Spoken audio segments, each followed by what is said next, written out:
Hi guys, Coach Jackie here. Today I want to talk to you a little bit about how to portray yourself on social media and kind of how to make yourself stand out amongst the many that are out there. So being myself is something that I've actually always really struggled with.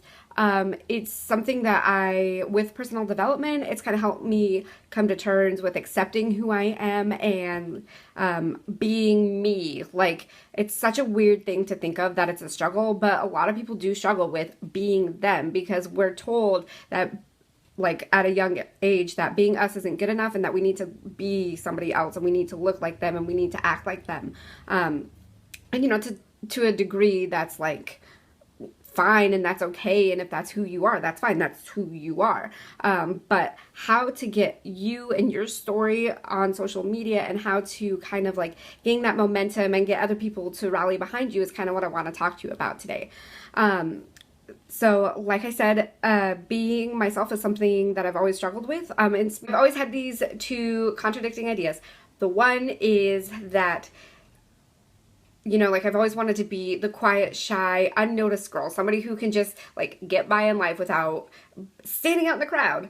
But at the same time, like I've always known what to say, and like I've always had these like ideas of like, oh well, this would have gone so much smoother if I would have just said what I was thinking of saying. And so like I've also always wanted to be the person who like says something and does something and is very proactive with things that they do. And so lately I feel like I've actually been able to find myself and who that is and like be more vocal about things and be more proactive and take action on things instead of just being that girl in the corner who likes to read. Having a voice as a coach can be really tricky because there are so many health and fitness enthusiasts out there, which is what we want, right? But how do we make our own voice stand out? A couple of things that I've done is, like I briefly mentioned, is personal development stuff, just like a whole bunch of different podcasts and books and things that like make me like want to take action and make me feel like a badass and make me realize that like, I'm pretty awesome and I should tell people how awesome I am. And I know that sounds really conceited, but when you're in the business that we're in of sharing stories, you gotta kind of have like a little bit of a mindset tweak. Something else that I did was I've never followed any of the top coaches in Beachbody. And one of the reasons is because if you're like me and you're late to the social media game, it's really intimidating to see everybody's, like they post something and it gets shared like 25 to 50 times and it has 1,000 likes and a billion comments or, like switch those numbers around to what it actually is.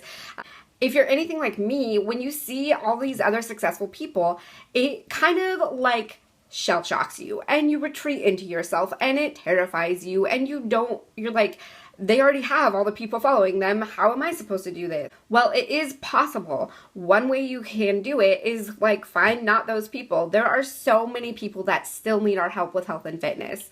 Like just living a healthy lifestyle, learning how to prevent like cardiovascular disease, all that good stuff. And so one thing I did not follow any of these coaches. I never have. Honestly, like I hear their names on the podcast, but I have no idea who they are unless I watch like one of their videos. But like if you say somebody's name, I can like kind of recall their story. But the only people that I like to follow consistently are people within our own team. That way I can give them support and draw people to our team.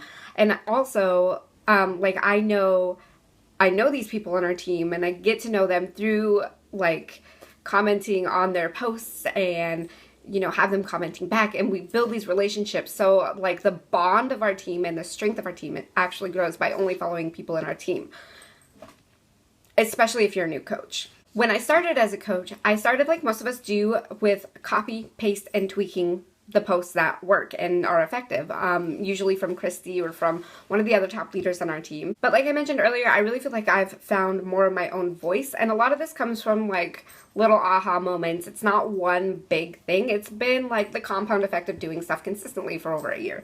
A lot of sharing your voice on social media it comes from self-acceptance of who you are, sharing that with other people and sharing your goals, hopes, and dreams of the future and what you plan on doing. You have to realize that Beachbody programs and products, they're not our life. They are our tools that we use to help us get to where we want to go. I use Beachbody as a tool to help me prevent diseases, cancer, and like I have this really rare bone disorder and I have no idea what's going to happen to me. It affects everybody so differently, and I'm the first person in my family with it. So I know that by being proactive and taking control of the situation now, I'm going to help my future self. And that's the way that I use Beachbody as a tool. We all use Beachbody to gain our independence and financial freedom. And to be yourself on social media is to share this gift, share these tools on how they are getting you towards your goals. It's like our ad says, you don't have to be like all the other coaches out there. You just have to have passion and drive, and you have to want to work for your goals, and then just share that with everybody else.